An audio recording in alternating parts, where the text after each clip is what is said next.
BEd online classes में आपका स्वागत है।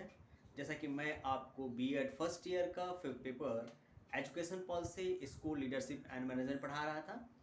इस पेपर में पिछली कक्षा में हम लोगों ने फोर्थ यूनिट जो कि हमारा एजुकेशन मैनेजमेंट था इसको पढ़ना शुरू किया था। तमाम कक्षाओं में जो मेन पॉइंट्स इस यूनिट के थे इसकी चर्चाएं हो रही थी।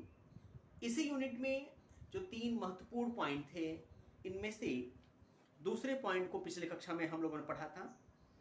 आज ध्यान दीजिएगा, आज उसमें जो कुछ बातें छूट रही थी फोर्थ यूनिट के, ध्यान दीजिएगा, फोर्थ यूनिट के सेकंड पॉइंट्स के कुछ जो बातें छूट रही थी आज उसकी चर्चा हम लोग करेंगे।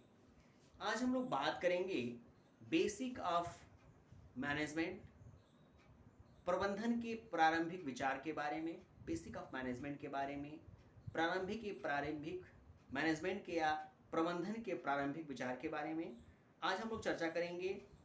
Management of controlling, decision making and financing कि किस प्रकार, कैसे, ध्यान दीजिएगा, किस प्रकार और कैसे हम प्रारंभिक तौर पे प्रबंधन को अपने यहाँ शुरुआत कर सकते हैं, उसको कैसे हम कंट्रोल कर सकते हैं, कैसे उसकी हम प्लानिंग तैयार कर सकते हैं, कैसे उस पर डिसीजन हम ले सकते हैं और कैसे उसे फाइनेंशियल यानी इकोनॉमिकल भार से दबने भी नहीं दे सकते हैं। इन तमाम पॉइंट्सों की चर्चा आज की कक्षा में की जाएगी। आज हम लोग सबसे पहले पढ़ेंगे, ध्यान दीजिएगा, basic of management. Basic of management, प्रबंधन या प्रारंभिक प्रबंधन।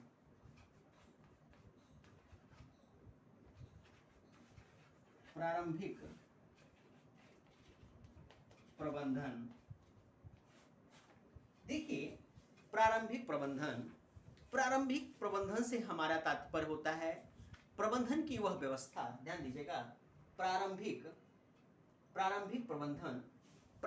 प्रबंधन से हमारा तात्पर्य, ध्यान दीजिएगा, प्रारंभिक प्रबंधन से हमारा तात्पर्य प्रबंधन की उन व्यवस्थाओं से है जिसको हम किसी भी शैक्षिक व्यवस्था में, किसी भी सामाजिक व्यवस्था में, किसी भी संस्थात्मक व्यवस्था में, किसी भी इकाई में, या हम ऐसे भी कह सकते हैं जहाँ पे भी ज़रूरत होती है प्रबंधन की, वहाँ पे प्रबंधन लागू करने से पहले हम प्रारंभिक तौर पे कुछ बातों का ध्यान देते हैं। ध्यान दीजिएगा, प्रारंभिक तौर पे कुछ बातों का ध्यान देते हैं।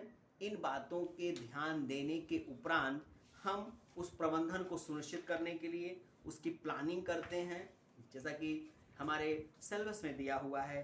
ध्यान दीजिएगा, प्लानिंग करते हैं, प्लानिंग के बाद हम उसका ऑर्गेनाइजेशन करते हैं, ऑर्गेनाइजेशन के बाद उसका हम कंट्रोलिंग जानते हैं, और कंट्रोलिंग जानने के बाद वो power of point, power of view जानते हैं, जिनकी सहायता से, ध्यान दीजिएगा, जिनकी सहायता से, जिनके विचारों से हम एक डिसीजन ले पाते हैं, किसी काम को करने की क्षमता को विकसित कर पाते हैं, एक नई व्यवस्था को हम जान पाते हैं।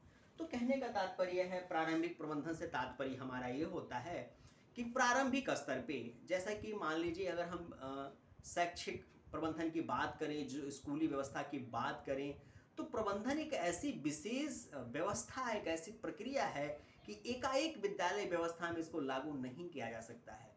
प्रारंभिक स्तर पे हम बात करें तो सबसे पहले तमाम उस प्रबंधन को लागू करने से पहले तमाम उन बिंदुओं पे ध्यान देंगे, जिन जिन बिंदुओं पे, ध्यान दीजिएगा, जिन जिन बिंदुओं पे इन प्रबंधनों की व्यवस्था को कायम करना है, सबसे पहले उस पे ध्यान देंगे। उसके बाद उसमें जितने भी लोग शामिल होते हैं उन पे ध्यान देंगे। इन दोनों के बाद उन व्यवस्थाओं पे ध्यान देंगे जिनको प्रबंध के द्वारा पूरा कराना है। तो ये कुछ खास प्रारंभिक विचार रहे जो प्रारंभिक प्रबंधन के बारे में कहे जाते हैं, जिसकी चर्चा मैंने आज आपसे की। वहीं हम प्रबंधन के प्लानिंग की बात करें, ध्यान दीजिएगा, जो अगला हमारा पॉइंट्स भी है, प्रबंधन की हम प्लानिंग की बात करें, नियोजन की बात करें, ध्यान दीजिएगा, नियोजन प्लानिंग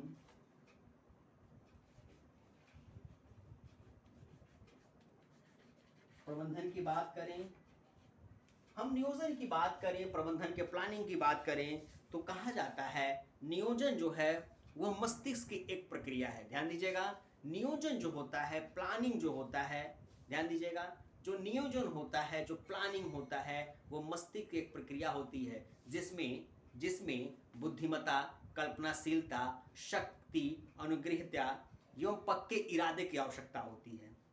अतः नियोजन का अर्थ शाब्दिक अर्थ से अगर देखा जाए तो यह होता है कि किसी भी पूर्व में ही किसी कार्य को करने से पहले पूर्व में निश्चित करना कि किसी कार्य को निश्चित उद्देश्यों की पूर्ति हेतु किस तरह उस कार्य को किया जाए। ध्यान दीजिएगा, यह हम ऐसे दूसरे शब्दों में कहें तो यह कहा जा सकता है कि नियोजन वांछित परिणामों को प्राप्त करने की कार्य की विधि हमें बताता है। ध्यान दीजिए, यदि हम इसको शाब्दिक अर्थों को लेकर चलें, व्यवहारिक अर्थों में जाएं, तो पता चलता है कि नियोजन वांछित परिणामों को प्राप्त करने के लिए कार्य की विधि ज्ञात करना है, वो एक व्यवस्था होती है।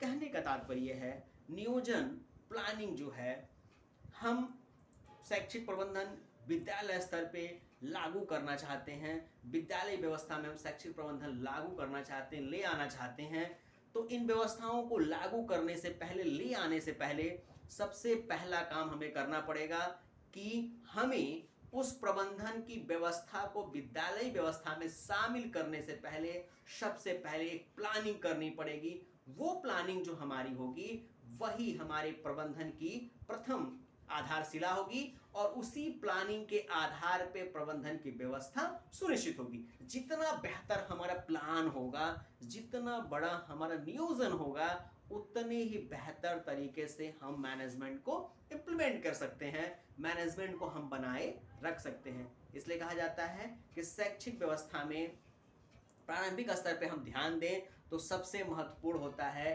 किसी भी कार्य की प्लानिंग करना, किसी भी कार्य का नियोजन सुनिश्चित करना।